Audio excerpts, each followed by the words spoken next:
Hi everybody and welcome back. I am so excited to be back presenting on SQL in the City Streamed. I missed it last time because of the Redgate University recordings that we were doing. So if you missed me, please do check out Redgate University on the Community Hub. But today I'm back and I'm back talking about my favourite topic, automated database deployments. Specifically how we can reduce the pain and risk as part of this. So let me introduce myself. For those of you who haven't seen me before, my name's Tom Austin and I look after the pre-sales engineers here at Redgate Software. I've spent approximately 10 years now helping our customers get the most from their investment in Redgate tools, and specifically I specialise in helping people to put together database DevOps processes and practices that enable them to use the Redgate components to deliver their database changes faster, more efficiently, but of course maintaining compliance along the way. So we have spoken a little bit about the kind of cycle of compliant database DevOps. And you can see on the slide here that this is made up of the 4 key areas that Steve has touched upon, and also Kathy has been focusing on that first section, standardized team-based development. Next, I'm going to talk about this second section, automate database deployments. And the two kind of link quite nicely together. One naturally follows on from the other. We saw Cassie speak briefly about getting your database under source control using tools like Redgate SQL Source Control. We also saw her speak about using tools like SQL Prompt, where you can standardize your approach to coding. And as part of that, we saw how there were a number of rules that allow you to get your team to adhere to best practices along the way. So when we're speaking about automating the deployment of our database changes, the foundation of it is, of course, to get our database in source control. And last time I was here on SQL in the City, I spoke to you about SQL change automation and how we'd brought together the components that allowed you to build automated testing and release pipelines together, so that regardless of whether you start with a SQL change automation project or a SQL source control project, you can actually put the pipeline in place using the exact same steps, regardless of what CI/CD tools that you're using. And what I want to do today is really reiterate some of the learnings that we looked at in those previous sessions, but also highlight some of the new capabilities that we've put in place, specifically around SQL change automation projects. What we've seen is that as our customers have more complex challenges, more difficult database changes that they wish to promote through their environment chain, they often lean towards SQL change automation projects to facilitate that. And that's because it gives you that added flexibility to actually craft the exact deployment script right up front before putting it into your source control repository. So briefly, why should we want to automate our database deployments? Well, of course, most people jump to speed. Oh, it's quicker. If we can get this done quicker and flow it through as fast as we possibly can, then we're getting that value out to the end user. Now, of course, there's a certain element of that, but never would I profess that we need to embrace speed at the cost of reliability and compliance, of course, along the way. Instead, we should think about the kind of peripheral benefits that we get from automating our database changes as well, such as keeping our teams in sync. Now, it's very common these days for application development teams to already have pretty rich pipelines in place. Often we see that the database is kind of lagging behind those processes, and I don't believe that database code is different to any other code. So we need to level that playing field, keep our teams working together, pushing changes through the same pipeline in the same way, deploying out at the same frequency. Don't let the database be the bottleneck. We also want to prevent software errors. Those people who have worked in teams that have embraced continuous integration previously will know that by continuously taking the changed objects and integrating them with the software as a whole, we can detect very early on problems which may exist should we push those changes out to potentially production. And I'd much rather find out about a problem here and now rather than wait for one of my customers to report to me, hey, there's a big problem with this. We also want to make the deployment process transparent and safe. Now, this means a few different things to a few different people, but one of the things that always rings true to me is the number of people that I've been to visit who are unable to make deployments if somebody's not in the office. There's a particular person that knows how we do deployments, and if that person's not there, we just don't deploy. That is a terrible position to be in. We should have the freedom to choose the frequency at which we wish to deploy, and the complexity should be embedded into the process rather than, in somebody's head. So by automating the steps that we need to take to deploy out our database changes, we can ensure that we're able to deploy when we're ready. If we want to, we can just push a button and the necessary steps take place. Now, I mentioned it once or twice already, but of course, all the way through this, we want to make sure that we're protecting our sensitive data during those development stages. Now, I'm not going to touch on that too much today. We'll see that in later sessions when we look at the section of the cycle that covers protect and preserve. But suffice to say, any automated process is actually enabling you to provide an audit trail of how things are achieved. By putting in a process that repeats the same steps in the same way each and every time, we can actually demonstrate that we've taken our first steps towards compliance by having a trail, if you like, of this is how we do things, this is the design that we use. We don't have this ad hoc approach where some people save scripts to a USB key, some people save them in a network share somewhere, some people email scripts over, and we kind of just piece these together and hope that the deployment takes place successfully. Instead, we do it in the same way every time. So when we map this to our diagram here, I'm sure this won't be the last time that you see this diagram today. Specifically, we're talking about the section at the top of the screen, the blue arrows here. So we're taking it from that source control repository, which Kathy touched upon briefly. We're looking at how we can put in place a continuous integration process to validate and build the database artifacts that are in the repository, and then finally produce an artifact that we can take over using our release management tool to deploy those changes out to our target environments. Now, I've covered a few of these bits and pieces before, as I mentioned in previous sessions, so if you're interested in seeing the kind of nitty-gritty of how to get set up, then please do feel free to rewind to previous SQL in the City streamed events where you can watch those videos, or as I mentioned, we've got the Redgate University now on the Community Hub, which will show you how to get started. But what I've actually got for you today is a starting point that I've already configured, plus some new stuff that I want to show you as we go through. So let's switch away from the slides and head on here into just a little bit of information about what I've already got set up. So I just opened Visual Studio here. You can see I've already configured my project within my solution. So this is a SQL change automation project that I have in my SQL in the City December solution. And I've actually already imported this to set a baseline up. So here you can see this 001 baseline script. If we just open that up, that has the current state of our development database, which you can see here is our Redgate University _dev database. Just so that you can see, I have two Redgate University databases, Redgate University _dev and a Redgate University _production. These are both in sync at the moment, so what we're going to do is make some changes in our development environment, capture those in our project, and then flow those changes through to our production database, having run through that automated build process along the way.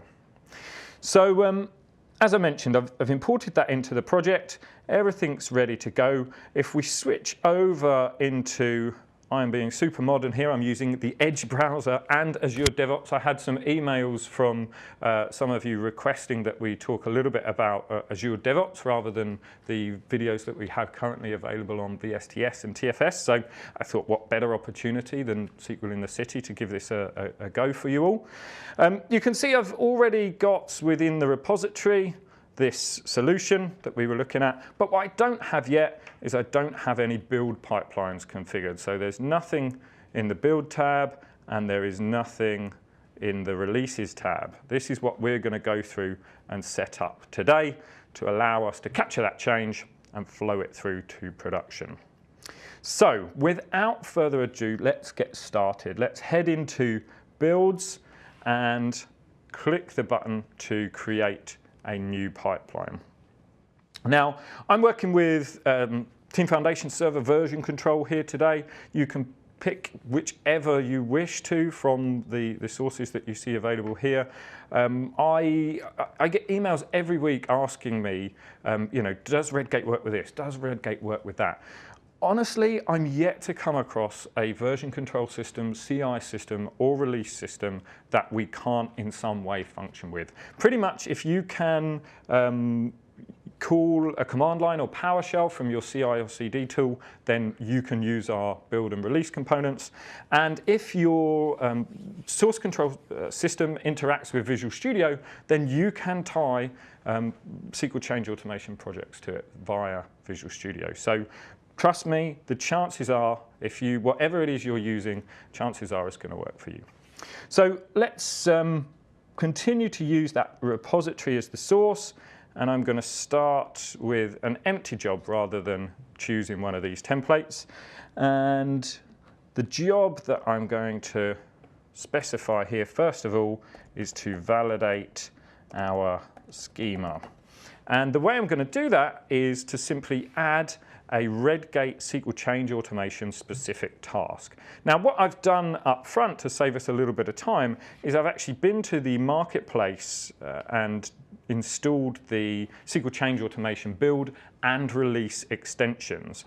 And if you're unsure how to do this or you'd like some advice, we've recorded a video on exactly this on Redgate University, so you can check it out there. But I've already got them installed as part of the project, so all I need to do to make use of these is just simply type in SQL change, and here we can see those Redgate specific tasks pop up. Now in this first section here, I'm going to use a build task. So I'm going to drop that in, and you'll see the little red text at the bottom tells me that there are some settings that need my attention. Now, unsurprisingly, the first thing I need to do is tell it which project it should build for me. Now, I mentioned earlier, regardless of whether you're starting with a SQL source control project or a SQL change automation project, these steps are exactly the same.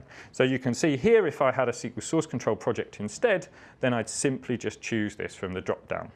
As it is, we're working with SQL change automation projects, so I can leave that top one selected and then browse to my project. So I'm just going to go in here, SQL in the City December, and we should find just in this folder, we'll have our SQL in the City December.SQL proj. So let's select that, and it's now asking me to specify a name for the output package. So after this build process kicks off and validates the current version of the schema that's in our source control repository, it's going to produce for us an artifact that can be passed over to our release management tool.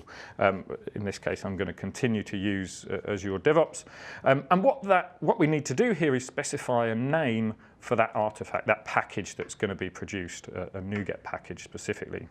So here I'm going to call this SQL in the City December package, and I'm just going to change the default options here on the NuGet package version so that the package version number is created as 1.0, and then I'm going to append the build number to it as well. So if it was build number 1, our package version would be 101. If it's build number 2, 102, so on and so forth. So once we've done this, that is all of the critical options that we've set. So we're ready really to save this change and queue a build. One thing I'm going to do though before I do that is just switch over to this triggers tab and enable continuous integration, because I want a build to take place every time there's a change picked up in the source control repository. So let's save and queue a build. And I'm just going to leave it to use the hosted agent here. So this is a hosted VS 2017 agent, which is the default. So if I click Save and Queue, that build will now kick off. And so it will grab all of those files from my source control repository and then run through the steps, very simple number of steps in this case, just that one Redgate SQL change automation build task to validate the schema and produce that package. Now, whilst it's doing that, let's go ahead and take a look at our releases pipeline. So we also want to put in place a process whereby when we have a successful build and therefore a NuGet package produced that represents a deployable database state, we want to take that and pass it over to our target environments, specifically in this case, Redgate University _production. So what I need to do is actually set up a new pipeline that takes that package that's been produced and runs through a number of steps to deploy that change out.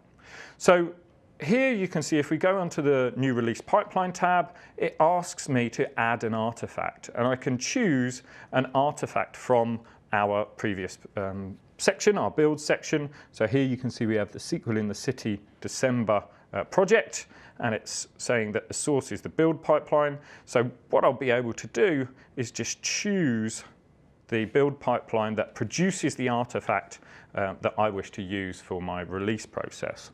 And I also have the option of whether, when I create a release, do I want to specify exactly which version I want to deploy, or should I always grab the latest? So for simplicity here today, I'm going to say that every time we create a release, we're going to take the latest version of the package that was produced by our automated build. So just before we finalize this, let's switch back over to our build process, and we should be able to see here. So if I just go down to the kind of log here, what you'll see is that it actually, as part of the process here, executed some PowerShell using the Redgate SQL change automation PowerShell commandlets to carry out the activities that we're looking for. So in this case, invoke database build, which you can see here is part of SQL change automation. And so what that's going to do is essentially take each individual script that's present in our source control repository and piece them together in such a way as to rebuild our database and ensure that all of the scripts that are in there have valid SQL code in there. So essentially, everything that's in our source control repository is able to be used for deployment purposes out to our target environments, even to the point of actually rebuilding this database entirely from scratch. Now, once this project validation is complete, as we mentioned, that NuGet package will be produced, and that is the NuGet package that we're going to use in our release pipeline. So using our release pipeline to actually do a comparison between the contents of that package and our target database environment to work out exactly which of the scripts in our source control repository we need to run to bring that target database up to date. Now, we can see here that schema validation was successful, so everything has gone green, which is encouraging to say the least. So let's head back over into our release pipeline definition and add that source because we should now have that package available to us. Now, I'm going to turn on the continuous deployment trigger, much like we did for continuous integration. So every time there's a commit to source control, we'll run a build. Every time there's a successful build, we'll produce a release. And every time that release is produced, we'll automatically start the deployment process of pushing that out to production. Now, all I really need to do now is define the steps that we need to go through when deploying these changes out. So let's change, first of all, this stage name. I'm going to set this to deploy to production. If I could spell production. There we go. And you'll see I'm able to define the tasks that actually run as part of this process. And I'm going to go through exactly the same steps that I went through just a moment ago to add the build process in. So let's click to add a task, search for SQL change, and then this time choose that SQL change release task. I'm going to use two in this case. So I'm going to set the first one to create a release artifact based upon that package that is produced from our build process. So let's select that in the drop down. There we can see the package that was produced. And I'm going to tell it to export the resources to a folder on disk. In this case, our exports folder, and then the release ID, release.release ID, so that we can separate these out sensibly. Okay, so just going to quickly copy that to the clipboard because I'm going to need that again in just a moment. The final thing to set here is what is my target? What is the target database that I want to deploy this to? So this is actually going to be deployed to a SQL Server instance that's running locally.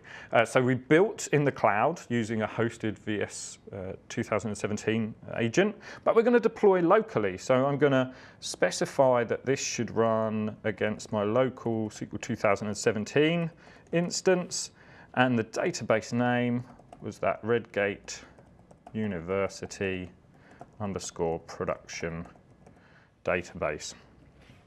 Down the bottom here, I just need to specify my credentials to actually carry out the deployment.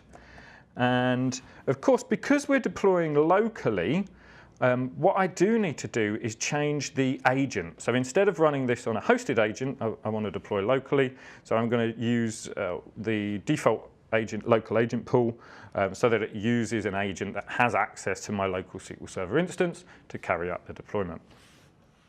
So there we have it. That's the steps that we need to go through to create the deployment resources taken care of.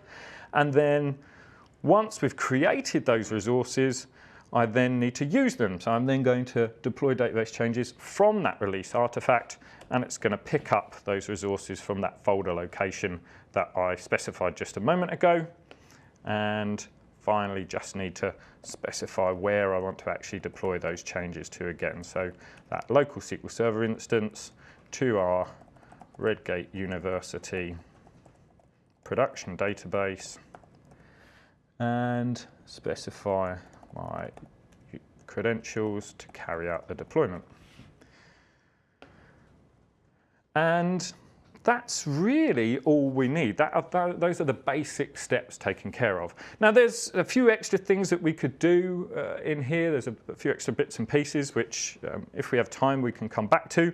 But for now, let's save this and let's go ahead and create a release based upon this new definition. So it's automatically going to grab for me the latest version of the package that was produced, that from build number 59, which we saw complete just a few moments ago. And we can actually go in here and take a look at this release being created. Now, this will take a few moments to actually be put together. So in the meantime, let's go back and start thinking about some changes that we might want to make to flow through our pipeline here. So if we actually take a look at this development database, Redgate University _dev, I've got a blogs table here, which maybe I want to make a change to. Let's open up the designer. Let's say I want to have a method of capturing whether or not this blog should be currently live. And so to do that, I'm just going to add a new column on the end here, live, and that can be a small int. And I'm going to save that, make that update to the database itself. So we'll click update, and then choose to update the database. And then whilst we're here, let's also create a new stored procedure to actually return a list of all of our blogs, or return some information on one of our blogs, just so we've got a couple of different object types that we're looking at. So I'll open up the window to add a new stored procedure, and then just like Kathy did earlier, I'm going to use SQL prompt snippet to actually create a new stored procedure called get blogs. And this is just going to select star from our blogs table. There we go. Okay, so let's update the database for that as well. Okay, so a couple of changes that we have ready and waiting. So we can see our deployment, so our empty deployment essentially, our test of our pipeline succeeded. You see a nice green tick here, fantastic. Now let's look at actually flowing a change through this pipeline. So I'm going to come into SQL Change Automation, just like we have done previously in prior SQL in the City sessions. Do a refresh. Here we can see the two changes, so that additional get blog stored procedure and then a change to our blogs table, and import both of those into our project. And once I've done that, I can just simply click verify and refresh, and we'll see that now our project has captured all of those development changes from what we did in the Redgate University _dev database. So here we have this new script which has been added. This is what we want to commit to the source control repository.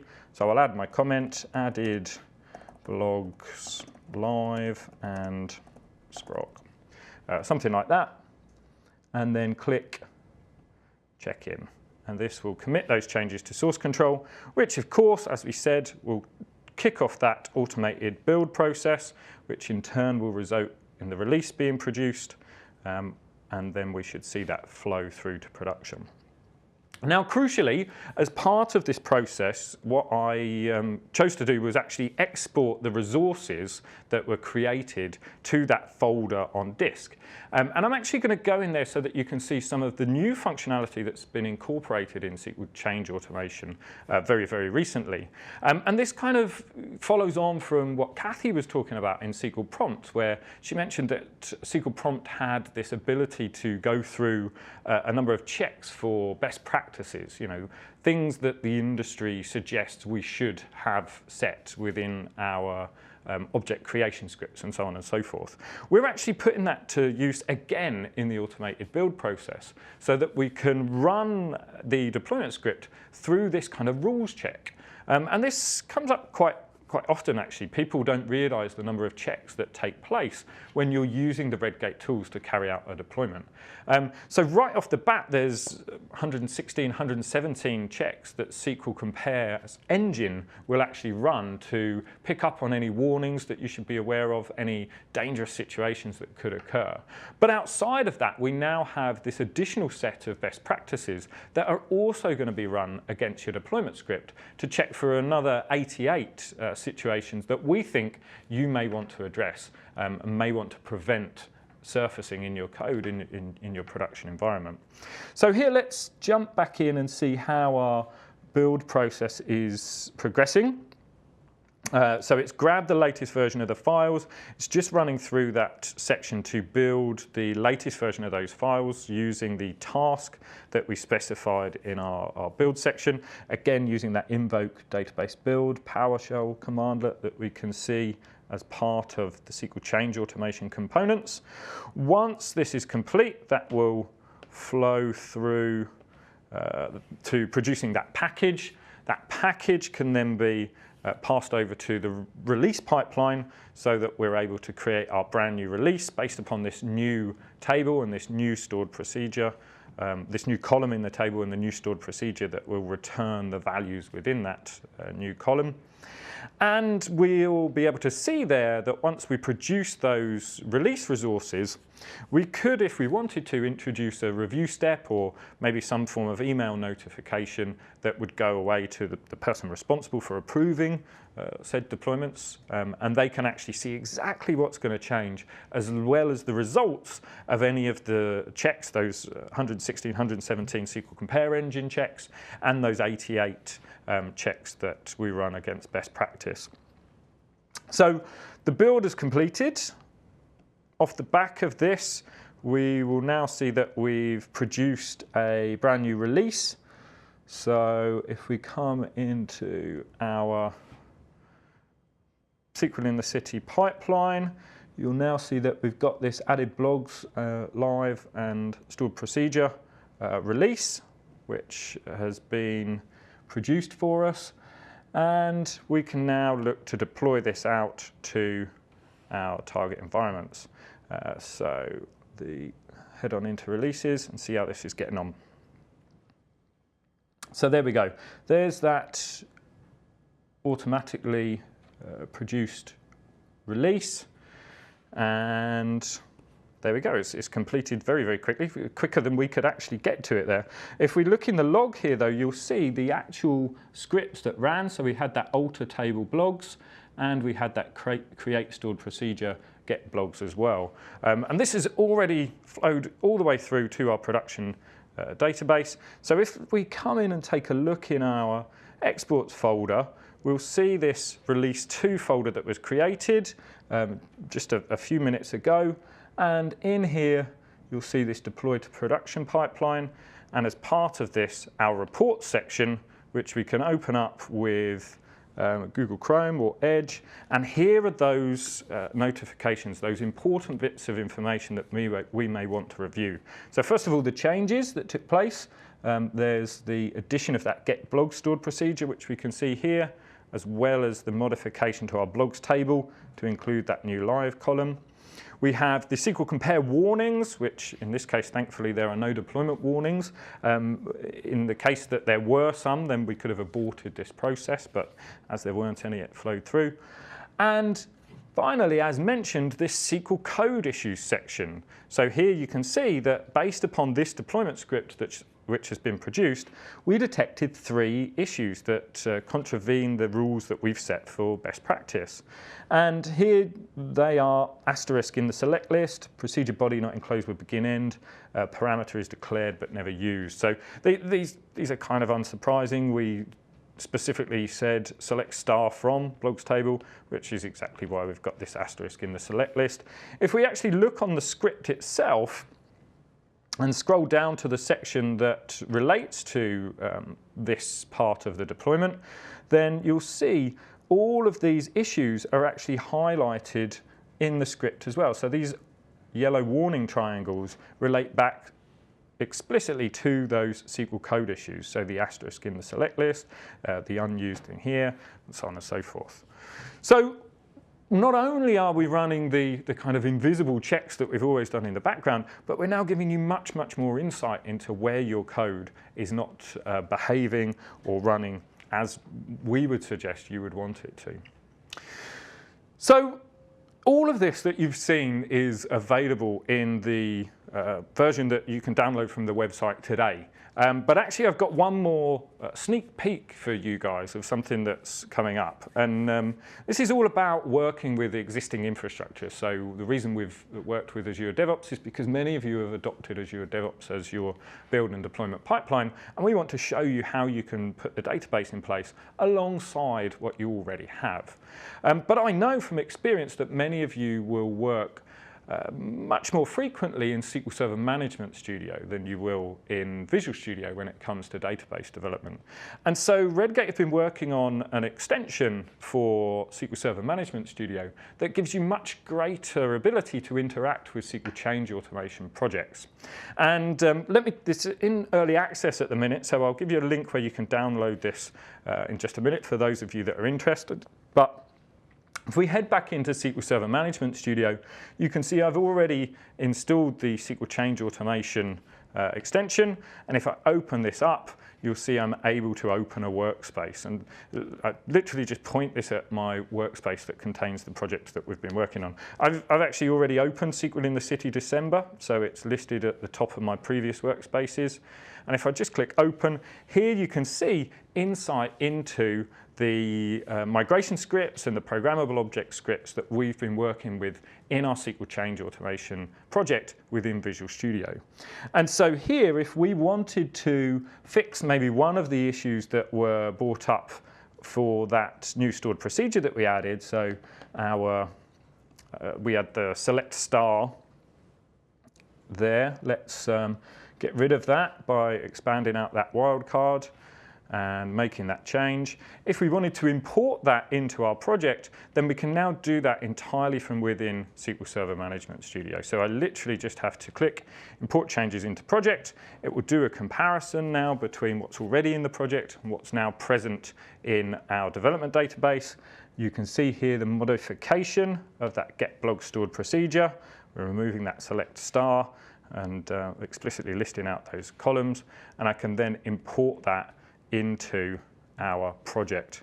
And once this is done, that will show up in the deployment scripts now. So here you can see a full list of all of the scripts that make up the project, that initial create database script, the baseline script, the change script that we added earlier to add that new column to the blogs table. And of course, if we scroll down here, we'll have our get blogs stored procedure script, which now has explicitly listed out all of those columns, so that fix that we've made. And that means that we're able to work much more often and much more frequently within SQL Server Management Studio without having to switch over into Visual Studio as often.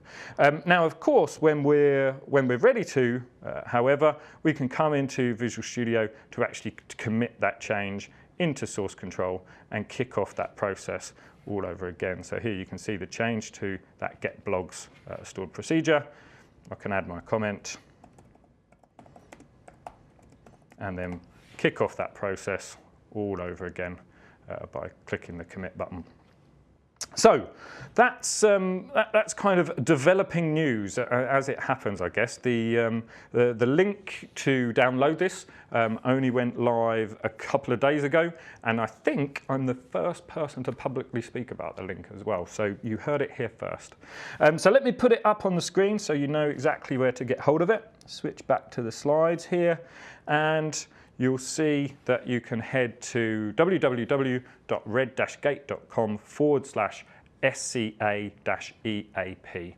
And that will give you a form to fill in where you can pop in your details, and hopefully if you're quick enough, you'll be able to join our early access program and help shape the development of this extension further. If you'd like to know more about Redgate's database DevOps solution as a whole, then please do head to redgate.com/DevOps or email us at databasedevops@red-gate.com. So I am just about out of time, so thank you all very much for following along with me today, and I look forward to hearing all of your thoughts on the new SQL Change Automation extension. Thanks very much for watching.